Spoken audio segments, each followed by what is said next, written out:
Сегодня мы покидаем Сантьяго, столицу Чили, чтобы следующие 4 дня провести в одном из самых загадочных мест нашей планете на острове Пасхи. Остров Пасхи, хоть и принадлежит Чили, территориально находится уже в Полинезии, невероятно далеко от материковой части страны, на расстоянии 3500 километров от побережья Чили в Тихом океане.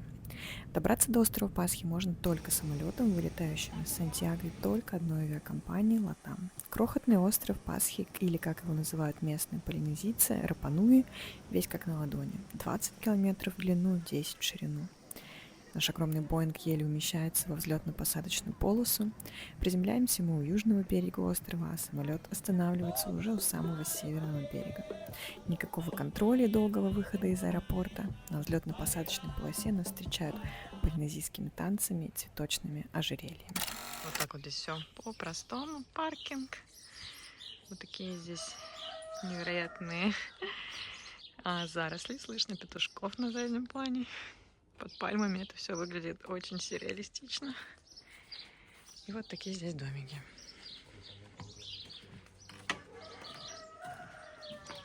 Ну что, мы на острове Пасхи. У нас отель, затерянный вот в таких вот джунглях цветущих. Вот наш домик. Вообще по звуковому ландшафту здесь как будто бы в российской деревне. Петушки кукарекают, курочки бегают здесь, собачки лают. Как будто бы я у бабушки в Волгоградской области, а не посреди Тихого океана на острове. Остров Пасхи не считается направлением для пляжного отдыха, но мы с друзьями после ледяного Тихого океана в Чили очень хотели искупаться в теплой воде. В столице острова, деревне Ангароа, нет больших пляжей, но есть множество лагун между скал, где можно плескаться вместе с огромными черепахами. Лагуны сделаны как естественный бассейн, отгорожены волнорезами, и там достаточно комфортно купаться. Вода теплая и чистая. А сами лагуны находятся под присмотром древних статуй Моаи, к истории которых мы еще вернемся.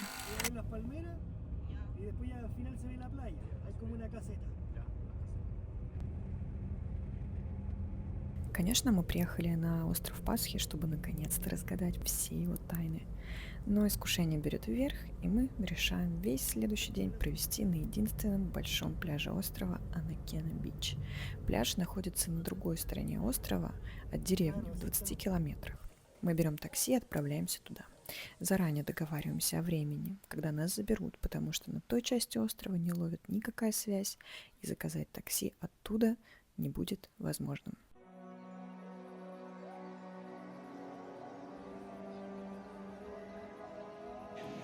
Мы находимся на пляже Анакена, на острове Пасхи. Это на самом деле единственный здесь пляж, потому что остров вулканического происхождения, и все места, где можно купаться, это в основном места между вулканических скал. Пляж Анакена вот такой вот красивый, большой, с белым, мягким песочком. Сейчас немного пасмурно, но это отражает общую погоду на острове, быстро меняющуюся. Буквально через 5 минут, скорее всего, будет ярчайшее солнце и пекло, а сейчас здесь вот проходит такая тучка. Вот здесь у меня один из Моаи.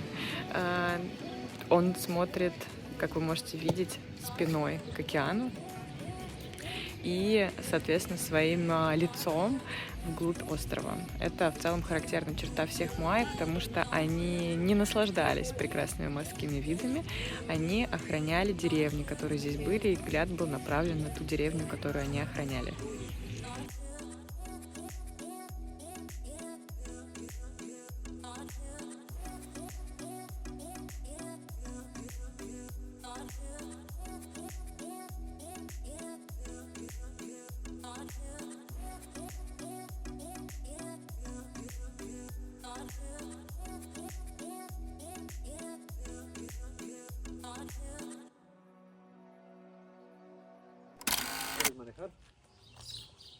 И вот, наконец-то, мы берем в прокат джип, чтобы сколесить весь остров, отыскать все 800 статуй Моаи, разбросанных по нему. Кто, как и зачем их построил, почему бросил, что значат эти статуи. На эти вопросы мы будем искать ответы сегодня. Мы вот в таком месте, здесь остров, и была у Рапануи в древности такая традиция. Они выбирали вождя всего острова специальным соревнованием. Выбирали одного самого сильного Рапануи из своего клана, и он должен был вот отсюда, с этого берега, доплыть до этого острова, куда раз в год прилетали перелетные птицы, забрать яйцо, выкрикнуть очень сильно, что он первый с этого острова, и вернуться. И, соответственно, тот, кто первым добывал это яйцо, приносил его в свой клан, и этот клан становился самым главным на следующий год и управлял островом весь следующий год. Самое трагичное и ужасное в этом было то, что, конечно, по дороге они друг друга пытались убить, как-то изувечить. Здесь были еще акулы, и вообще все это было жутко опасно, и, конечно, не все возвращались с этого соревнования. Суть соревнования и культа птицы-человека, и вообще история острова от его заселения полинезийцами до его коллапса отлично показана в прекрасном художественном фильме «Рапануи. Потерянный рай».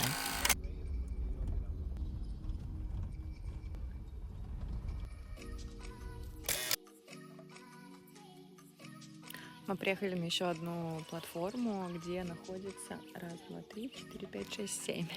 Семь вот таких муаи.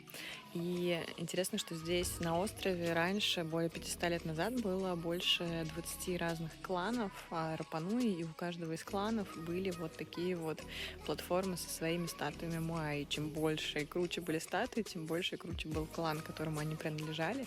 Это такие своеобразные храмы, места поклонения, места защиты этого клана от различных сил природы.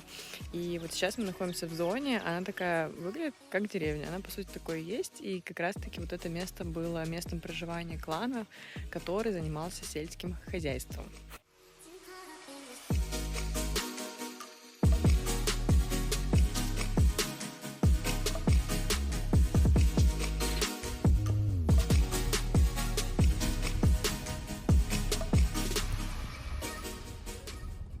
Ay, qué lindo ese.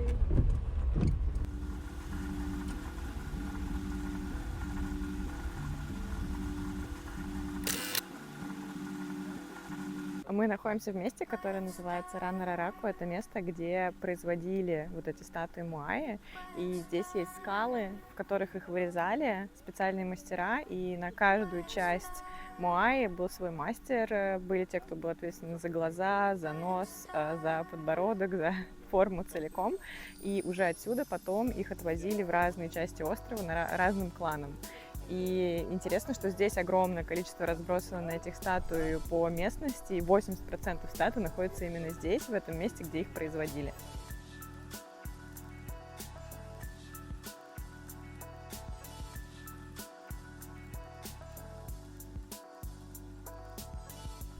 Муаи — это символы плодородия, поэтому у кланов, которые были более развитыми, более сильными, было большее количество этих статуй на их территории, и они были сами по размеру еще больше. Считалось, что именно такие статуи приносят больше изобилия и богатства этому клану. Вот это одна из самых больших фигур, она высоту больше 10 метров, весит, кажется, 30 или 40 тонн. И вот здесь ее можно видеть в окружении других таких уже наполовину ушедших в землю голов. Это те муаи, которых не забрали отсюда из места их производства, потому что в какой-то момент здесь на острове начались такие междоусобицы между разными кланами, и некоторые головы остались вот так вот заброшенными, их не забрали их заказчики.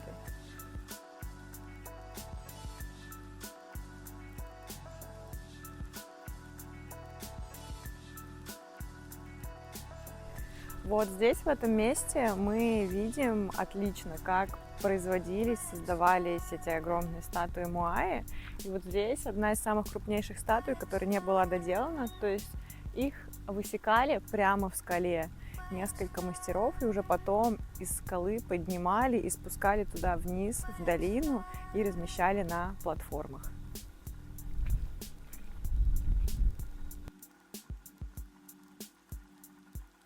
Еще одно место изготовления этих статуй. Здесь отчетливо видно, как их высекали в скалах. И здесь мы видим целых 3 огромных муаи.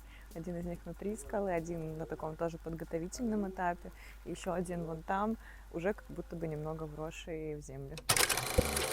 В течение почти 500 лет рапануйцы поклонялись статуям муаи, посвящая их изготовлению огромные усилия.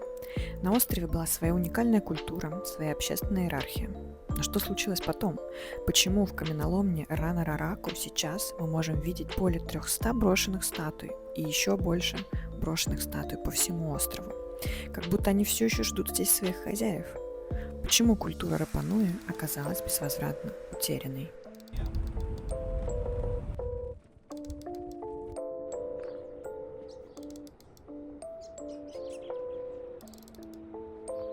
Мы в месте, которое называется Ахутонгарики. Это место, где находится самая большая платформа с самым большим количеством моай. Пойдем посмотрим.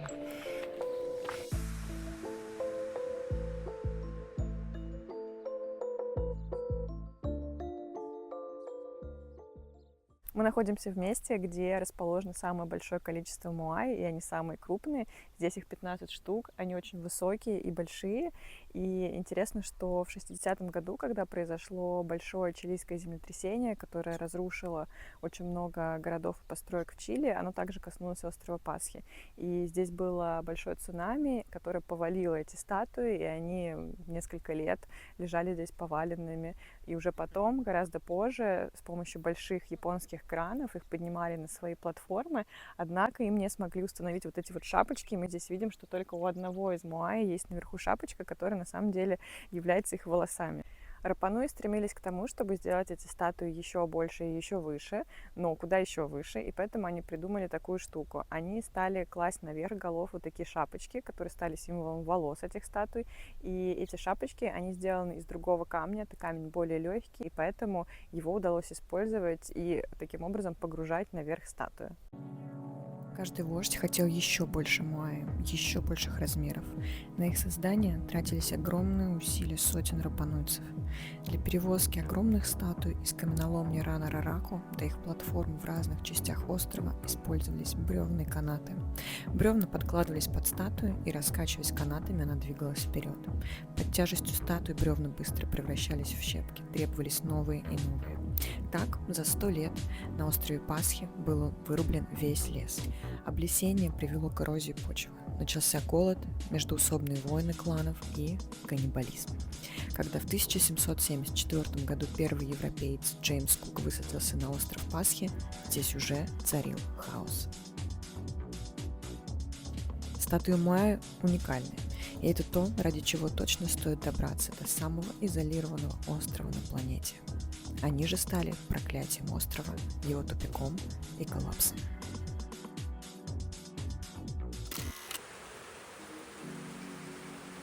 Под проливным дождем мы покинули остров, который заставил нас задуматься об очень многом.